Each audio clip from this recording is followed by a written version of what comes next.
क्या आपने कभी सोचा है कि हर किसी को खुश रखने की कोशिश में आप खुद को कितना थका देते हैं? आप हर किसी के चेहरे पर मुस्कान लाना चाहते हैं, लेकिन बदले में आपको क्या मिलता है? शिकायतें, गलतफहमियां और कभी कभी तो अपमान भी। क्या यह सही है कि हम अपनी खुशी, अपनी शांति दूसरों की मान्यता के लिए कुर्बान कर दें?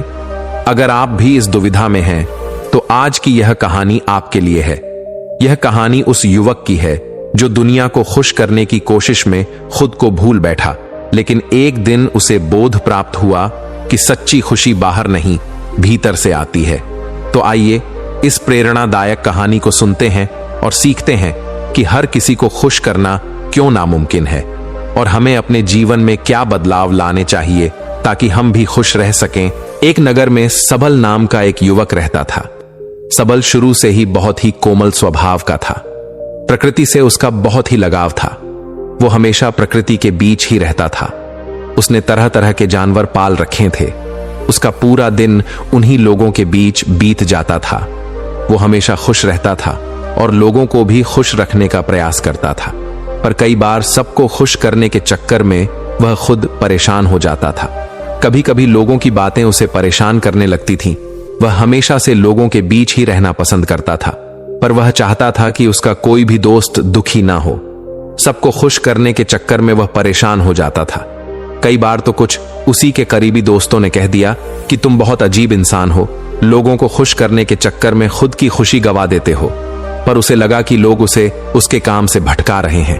उसकी यह अच्छी आदत उससे दूर ना चली जाए। वह सबकी नजर में अच्छा बनने की कोशिश करता रहता था। धीरे धीरे समय बीतने लगा। समय के साथ साथ वह और ज्यादा परेशान होने लगा। ऐसी एक दिन वह अपने एक पालतू जानवर को लेकर जंगल में चला गया। वहां पर उसकी भेंट एक बौद्ध भिक्षु से हो जाती है। बौद्ध भिक्षु ने उस युवक की परीक्षा लेनी सोची। बौद्ध भिक्षु ने प्यास लगने का बहाना किया, इसलिए उन्होंने सबल से पानी मांगा तो सबल तुरंत अपने पास रखें। पानी को उन बौद्ध भिक्षु को दे दिया। उसके पास जो भी पानी था सब उन्होंने उस बौद्ध भिक्षु को दे दिया। पानी पीने के बाद बौद्ध भिक्षु कहते हैं, बेटा ऐसा कभी नहीं करना, वरना तुम प्यास के मारे मरने लगोगे। सबल ने कहा, गुरुजी मैं प्यासा रह जाऊं, पर सामने वाला नहीं। उसकी इस बात सुनकर बौद्ध भिक्षु बहुत ही प्रभावित हो जाते हैं। बौद्ध भिक्षु उसे आशीर्वाद देते हैं और कहते हैं, आज से तुम जिस भी परेशान व्यक्ति को पानी पिलाओगे उसकी सारी परेशानी दूर हो जाएगी। सबल बहुत ही खुश हुआ। वह वापस घर लौट आया। वह जिस भी परेशान व्यक्ति को देखता उसे पानी पिला देता था, जिससे उसकी सारी परेशानी दूर हो जाती थी। इस तरह उसने बहुत से लोगों की परेशानियां को दूर कर दिया। धीरे धीरे उसका नाम चारों तरफ फैल गया। लोग दूर दूर से अपनी परेशानियां लेकर उसके पास आते और वह झट से उनकी परेशानियां को दूर कर देता था। लोग उसकी पूजा करने लगे, उसे ईश्वर का दूत मानने लगे। कुछ लोग तो उसे ढोंगी ही समझते थे। कुछ लोग बोलते कि यह ढोंगी है, किसी को सही नहीं करता, बस झूठ मूठ का तंत्र विद्या सिखा है, जिसे लोगों पर जादू टोना कर उन्हें प्रभावित कर देता है। उसकी चारों तरफ बुराई भी होने लगी। जब सबल को यह बात पता चली तो बहुत ही दुखी हुआ, क्योंकि उसे लग रहा था कि वह लोगों को सही कर रहा है। लोग उसके तारीफ कर रहे हैं, लोग खुश रहेंगे, लेकिन खुश होने की बजाय लोग उसके खिलाफ लोगों को भड़काने लगे। वह दुखी मन से फिर उसे जंगल की तरफ निकल पड़ता है। जंगल में जाते जाते कई घंटे बीत गए। अंत में वह हार कर एक झरने के किनारे बैठ गया। थोड़ी देर बाद जब झरने के पास पानी भरने वही बौद्ध भिक्षु दोबारा आए तो उन्होंने सबल को देखा। उसके चेहरे पर बहुत ही परेशानी साफ झलक रही थी।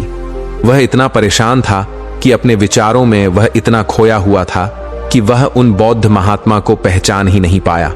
बौद्ध महात्मा ने कहा, सबल क्या बात है, तुम बहुत परेशान दिखाई दे रहे हो, कोई बात है क्या?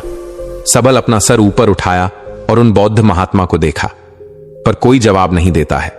बौद्ध महात्मा ने कहा, हम आपसे एक बार मिल चुके हैं, शायद तुम्हें याद होगा। मुझे बहुत जोर की प्यास लगी थी। जब तुमने मुझे पानी पिलाया था तब सबल अपने खोए हुए विचारों से बाहर आया और उसने बौद्ध महात्मा को देखते ही पहचान गया। उसने उन बौद्ध महात्मा को प्रणाम किया और उसे क्षमा मांगी और कहा, हे महात्मा, मुझे क्षमा कर दीजिएगा, मैं इतना ज्यादा अपने नकारात्मक विचारों से परेशान हूं कि मुझे याद ही नहीं रहा कि मैं आपसे कभी मिल चुका हूं। मैं आपको पहचान ही नहीं पाया। इसके लिए मैं आपसे क्षमा मांगता हूं। बौद्ध महात्मा ने कहा, तुम निश्चित होकर अपनी परेशानी मुझे बताओ। तब सबल उन महात्मा से कहता है, हे महात्मा, आपने जो वरदान दिया था उसकी वजह से मैं लोगों को तो सही कर रहा था और लोग सही भी हो रहे थे। मैं लोगों को अपनी सेवा भी दे रहा था। मेरी कोशिश यही रहती थी कि कोई परेशान ना रहे, लेकिन लोग उल्टा ही मेरे खिलाफ लोगों को भड़काने लगे, जिसकी वजह से मेरी बहुत ही बेइज्जती हो गई है और मैं बहुत गिरा हुआ महसूस कर रहा हूं। खुद को बेइज्जती महसूस कर रहा हूं। मैं क्या मुंह लेकर अपने गांव दोबारा जाऊं? तब बौद्ध महात्मा कहते हैं, मैं तुम्हें कुछ बातें बताने जा रहा हूं जिसे तुम ध्यान से सुना। अगर तुम ध्यान से सुनोगे तो तुम्हारी सारी परेशानी दूर हो जाएगी। बौद्ध महात्मा ने कहना शुरू किया, हमें बचपन से सिखाया जाता है कि ऐसा काम करो कि कोई आपसे नाराज ना हो, सब आपसे खुश रहे। पर हकीकत की बात करें तो पूरी दुनिया को एक साथ खुश तो भगवान भी नहीं कर सकते। कई बार दूसरों को खुश रखने की कोशिश हमारी ही नहीं, सामने वाले के लिए भी मुसीबत बन जाती है। दरअसल जो लोग सबको खुश रखने का एक तरफा विराम उठाए रहते हैं, उन्हें सही मायने में पता नहीं होता है कि असल में दूसरों को क्या चाहिए। कई बार उनके अच्छे बनने की कोशिश दूसरों के लिए परेशानी का सबब बन जाती है। कई बार यह चीजें संबंध खराब करने का भी कारण बनती है। जैसे यदि आप दूसरों को खुश करने के लिए लगातार चीजें कर रहे हैं और आपको लगता है कि लोग आपके प्रयासों की कद्र नहीं कर रहे हैं, तो आपको बुरा लगना शुरू हो जाएगा। आपके मन में इस तरह के विचार आ जाएंगे, मैं तुम्हारे लिए कितना ज्यादा करता हूं लेकिन तुम मेरे लिए कुछ नहीं करते। और यह सोच अंततः आपके रिश्ते में कड़वाहट घोल देगी। हर एक को खुश रखने की चिंता समय की बर्बादी है। आप इस बात को नियंत्रित नहीं कर सकते कि दूसरे लोग कैसा महसूस करते हैं। जब आप यह सोचने में ज्यादा समय लगाते हैं कि क्या लोग खुश होंगे, तो इस कार्य में आपकी ऊर्जा और समय दोनों नष्ट होंगे और आप उतना ही समय के साथ साथ परेशान होने लगेंगे। अगर आप दूसरों को खुश रखने की चिंता छोड़ दें, खुद के निर्णय लेना सीखें, तो सबसे पहले आप सबसे ज्यादा खुश रहने लगते हैं। आप जितनी ज्यादा सक्षम होंगे, उतने ही ज्यादा स्वतंत्रता और आत्मविश्वास हासिल करेंगे। आप जो निर्णय लेंगे उनसे संतुष्टि महसूस करेंगे, भले ही आपके कार्य में दूसरे लोग असहमत हों, क्योंकि आपको पता होगा कि आपने सही निर्णय लिया है। आपके पास अपने लक्ष्य के लिए ज्यादा समय और ऊर्जा होगी।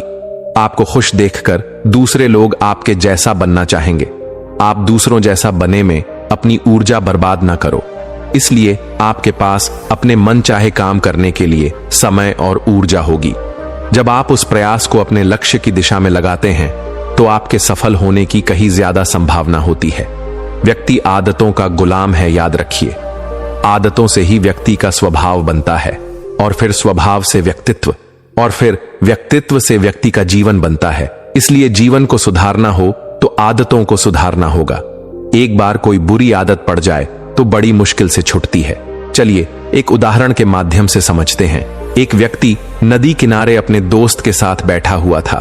तभी उसे नदी में एक कंबल बहता हुआ दिखाई दिया। उसने आओ देखा न ताओ कंबल को पकड़ने के लिए नदी में छलांग लगा दी और कंबल को पकड़ लिया।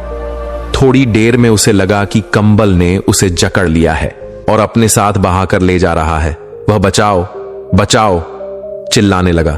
किनारे बैठे दोस्त ने कहा, छोड़ दे कंबल, कंबल को तुमने पकड़ रखा है, कंबल को छोड़ दे। व्यक्ति बोला, पहले मैंने कंबल को पकड़ा था, अब इस कंबल ने मुझे पकड़ लिया है। मैं इसे छोड़ना चाहता हूं, पर यह कंबल मुझे नहीं छोड़ रहा। वह व्यक्ति कंबल में पूरी तरह फंस चुका था। सबको खुश करना एक कंबल के समान है। अगर आप सबको खुश रखने की कोशिश में पड़ेंगे तो आप कंबल में फंसते चले जाएंगे और फिर आप परेशान होते रहेंगे। कंबल के जाल से मुक्त होना है तो सबको खुश रखने की जिम्मेदारी से हटना होगा। भूल जाओ कि लोग क्या सोचेंगे आपके बारे में। जब आप खुश हैं तो दुनिया आपकी खुशी में सम्मिलित होती है, लेकिन जब आपको कोई दुख है तो लोग आपसे दूर भागने की कोशिश करते हैं। तो भूल जाइए, आप ऐसे लोगों को बस खुद को खुश रखने की कोशिश कीजिए। मस्त होकर अपनी जिंदगी को जियो, चिंता मुक्त होकर जियो, ऐसे जियो जैसे आपको सब कुछ मिल गया हो। अगर ये वीडियो आपको जरा भी अच्छा लगा हो तो इस वीडियो को लाइक करें और इस चैनल को सब्सक्राइब भी करें। क्या सब्सक्राइब हो गया तो लगे हाथे। शेयर भी कर देना। मेरे इंडिया के नौजवान दोस्तों और एडवांस में धन्यवाद। खुश रहो। जुग जुग जियो।